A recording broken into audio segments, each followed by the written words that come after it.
એઆઈસીસીના સેક્રેટરીએ બજેટના મુદ્દા પર પ્રેસ વાર્તાનું આયોજન કરવામાં આવ્યું।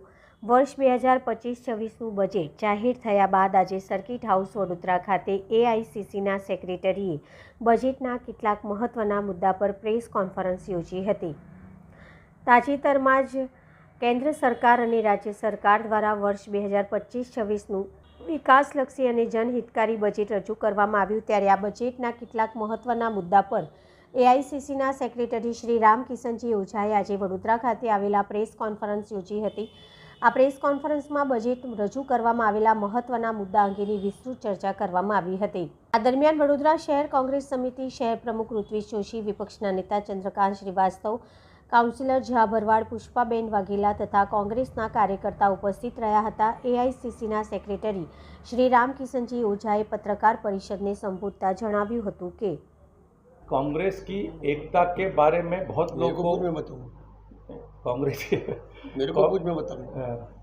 कांग्रेस की एकता की चिंता हमसे ज़्यादा हमारे विरोधियों को है, लेकिन ये 140 साल पुरानी पार्टी है।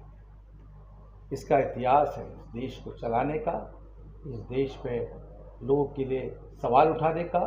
अगर आप देखें 140 साल में इस देश में चाहे राहुल गांधी जी से लेकर पंडित जवाहरलाल नेहरू जी की बात करें, महात्मा गांधी जी की बात करें, तो इन्होंने जनता के ही सवाल उठाए और जनता के सवाल उठाने का काम हमारा नीचे से नीचे वाला कार्यकर्ता और देश का बड़े से बड़ा नेता करता है।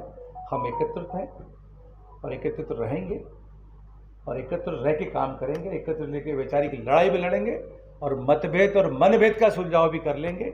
आप देखिए आने वाले समय में काम करेंगे। मुद्दा बहुत बड़ा मुद्दा है।